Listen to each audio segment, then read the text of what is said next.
Assalamu alaikum. This is Tariqul Islam on second in front of you. And another video. সুপ্রিয় শিক্ষার্থীরা কেমন আছেন? আশা করি সবাই অনেক বেশি ভালো আছেন। চমৎকার এই সেশনটিতে আপনাদের সকলকে ওয়েলকাম করেছি। দেয়ারের প্রচুর ব্যবহার নিয়ে আমরা ইতিপূর্বে আলোচনা করেছি। তারপরও দেয়ারের ব্যবহারের কিছু অংশ আমি মনে করছি এখনও বাকি রয়েছে, যেগুলো আসলে আমাদের প্রপারভাবে জানা উচিত। দেয়ার অর্থ হচ্ছে আছে। এই আছে অর্থ কিন্তু আরও অনেক শব্দ দ্বারা প্রকাশ করা যায়, আমরা সেটা জানি। তবে আজকে জানবো শুধু দেয়ারের যে চমৎকার কিছু ব্যবহার রয়েছে সেগুলো। তাহলে চলুন এই ব্যবহারগুলো জেনে এই সেন্টেন্সগুলো কিভাবে মেক করা যায়। দেখেন, সহজে আমি বলি, দেয়ার ইজ আ এটি শুধু একমাত্র কোনো কিছুর একটিকে ইন্ডিকেট, একটিকে বোঝানোর ক্ষেত্রে দেয়ার ইজ আ পন্ড অর্থ পুকুর, বিহাইন্ড মানে পিছনে, মাই হাউস আমার বাড়ির পিছনে একটি পুকুর আছে। এটি আমরা এভাবেই বলতে পারি, there is a pond behind my house আমার বাড়ির পিছনে একটি পুকুর আছে। ভিডিওটা একটু লেন্দি হতে পারে, আপনার ধৈর্য ধরে আমার সাথে থাকুন, তাহলে এই বিহাইন্ড এবং দেয়ারের যে ব্যবহারটা রয়েছে এটি আপনি খুব চমৎকারভাবে আজকের পর থেকে করতে পারবেন।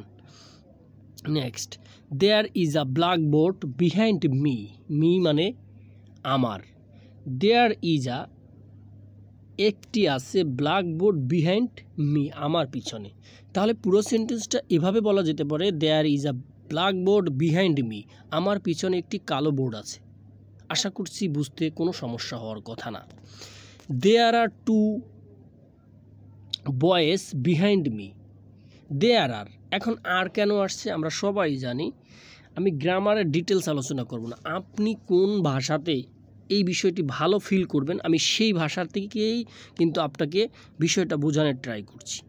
দেয়ার আর, একের অধিক যখন চলে আসবে, পার্সন বা বস্তু যে কোনো কিছু একের অধিক চলে আসবে, তখন কিন্তু আর ইজ থাকবে না, তখন সেখানে আর হবে।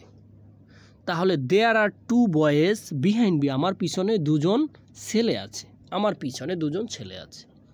বুঝতে পারছেন আশা করছি, না বুঝলে অবশ্য কমেন্ট করে আমাকে জানাবেন।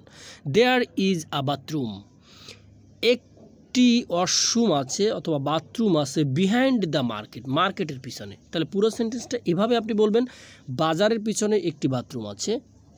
বাথরুম মানে হচ্ছে ওয়াশরুম মানে যেখানে গোসল করা হয়। হ্যাঁ, there is a bathroom behind the market বাজারের পিছনে একটি বাথরুম আছে। ঠিক আছে। There is a reason behind it মানে এটা। There is a reason behind এটার পিছনে একটি কারণ আছে। There is a reason behind এটার পিছনে একটি কারণ আছে। There are three papaya behind his house. There are, দেখেন এখানে কিন্তু দেয়ার আর তিনটা বলা হয়েছে, এই জন্য কিন্তু আর চলে আসে। There are three papaya behind his house, his মানে তার বাড়ির পিছনে তিনটি পেঁপে গাছ আছে। তাহলে there are three papaya behind his house তার বাড়ির পিছনে তিনটি পেঁপে গাছ আছে। সুপ্রিয় শিক্ষার্থীরা, এখন এই দেয়ারের যে আরও প্রচুর ব্যবহার রয়েছে, যে ব্যবহারগুলো আপনি এইগুলো যদি প্র্যাকটিস করেন, প্রপারভাবে যদি প্র্যাকটিস করে আপনি নিজের ভিতরে আয়ত্তে রাখতে পারেন, তাহলে কিন্তু দেয়ারের বাকি যে ব্যবহারগুলো রয়েছে সেগুলো কিন্তু আপনি এই নাউন বসিয়ে চমৎকারভাবে করতে পারবেন। আশা করছি আপনি একদম কমও যদি হয় 2 থেকে 3টা সেন্টেন্স, নতুন সেন্টেন্স নাউন থেকে আমাকে কমেন্ট করে জানাবেন। সবাই ভালো থাকবেন, সুস্থ থাকবেন, আর অবশ্যই যারা আমাদের সাথে নতুন আছেন তারা আমাদের চ্যানেলগুলো সাবস্ক্রাইব এবং ফলো করে সাথে থাকবেন। সবাইকে অনেক ধন্যবাদ। আসসালামু আলাইকুম।